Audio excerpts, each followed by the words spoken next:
Welcome, everybody. This is U.S. Crime Stories. Unfortunately, I just forgot the name of my own podcast. This is the first episode, and today I figured we'd talk about a young girl by the name of Zoe Campos. Zoe Campos was an 18-year-old girl that loved to watch movies and be home with her family and stuff like that, and enjoys quiet evenings on Sundays with her family. However, the next morning, which would have been Monday, she was nowhere to be found. Unfortunately, this all starts back in 2013 on November 17th in a town known as Lubbock, Texas. Zoe was last seen in her sister's house. Around 11:30, her sister went to bed. After they finished watching a movie, a few hours later, at approximately 2:20 a.m., Zoe texted her mother, Melinda, saying she was on her way to pick her up from work. Melinda worked on East 34th Street, and the drive should not have taken more than 10 minutes for Zoe to arrive. Unfortunately, she never showed up. After Zoe did not arrive to pick her up, Melinda decided to call her. The call went to voicemail. The following morning, it was discovered Zoe was not with her sister, nor was her car at her sister's house. Once again, the family tried to call her, and once again, the call went to voicemail. On November 18th, at approximately 5 p.m., the police were called, and an APB, or All Points Bulletin, was put out for her car. Her car was a 1997 silver Lincoln Town Car. On November 19th, a missing persons report was filed. I don't know why I could not say that. Sometime in the evening of November 20th, Zoe's car was spotted by her Aunt Monica.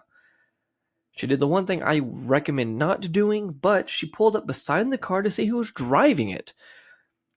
To her surprise, there was a man she did not recognize driving the car. She unfortunately decided that it was a good idea to follow this man. The man was described as wearing a dark hooded sweatshirt. After Monica lost sight of the car that she was following, she found it abandoned at an apartment complex known as Driftwood Apartments, located at 5501 Utica Avenue. The police showed up about an hour later. With police on scene, they would start to investigate the car for information. They were able to find Zoe's phone charger and a man's sweatshirt in the back seat. Also found in the car was a roll of duct tape, and Zoe's jacket was in the trunk. Unfortunately for the police, there was no good fingerprints in the vehicle. Police, however, were able to run a trace on Zoe's phone to get a location of her last text message. The message was sent to her mother on November 18th at 2 a.m. It was discovered that she was within a 1-mile radius of a football field used by the local high schools known as Lowry Field. It is located somewhere in about south central area of Lubbock. Zoe was 5 foot tall, and she weighed about 100 pounds. At the time of her disappearance, she was only 18. Her case, unfortunately, went unsolved for a total of 5 years. Thankfully, on November 7th of 2018, a bone was found in the yard just west of Lowry Field on 70th Street. On November 15th of 2018, the police obtained a search warrant for the home in the 1900 block of 70th Street. After searching the yard, the remains of a young girl were located on the 16th of November of the same year. Based on the details of the warrant released on November 20th, the suspect was 25-year-old Carlos Rodriguez. He confessed to strangling Zoe to death. Afterwards, he dug a shallow grave next to the back porch. He also confessed to driving her car to the Driftwood Apartments and abandoning it there. The remains found on November 16th were identified 4 days later on November 20th as Zoe Campos. The investigation remains open, and Rodriguez has not yet gone to trial, at least at the time of this podcast episode coming out. From what else I have gathered of this incident, this all happened over a weed deal. This was the first time that Carlos Rodriguez and Zoe Campos had ever met, and all of this was over literally buying weed. She went to go buy some weed or smoke some weed.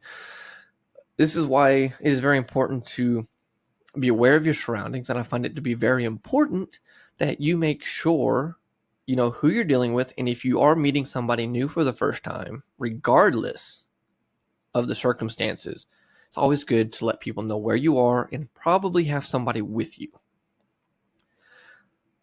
She could have very easily bought weed and left and been fine, but unfortunately we cannot always tell what the future entails. And again, she met somebody she'd never met. It is strongly recommended, again, that you don't do this by yourself. Unfortunately, worst case scenario happened, and my heart goes out to the family who had to wait 5 long, agonizing years to get any form of closure. Unfortunately, this still does not bring their daughter back. And unfortunately, they're going to have to live with that. And again, my heart goes out for them, and I feel very sorry for them. They did everything in their power to locate her, and fortunately, nothing happened. Carlos Rodriguez was, however, already arrested and in the Lubbock County Detention Center at the time of this information. And the warrant was served to him while already in jail for a non-related charge. The homeowner of the house obviously was not living there at the time of Zoe's murder. They were more than willing to let the police in. However, it was a rent house, so they had to get the warrant, obviously, especially since they had to dig up the backyard. The news reports were all over the place for this, and the coverage was massive. It's one of those incidents where, unless you lived in the local area, you're probably not going to know that this ever happened. Which is why it is important that people know about things like these. There's no need to go out there and interact with people you don't know without being safe. Always put your safety first. Do not just go out there and meet new people and not know what to expect.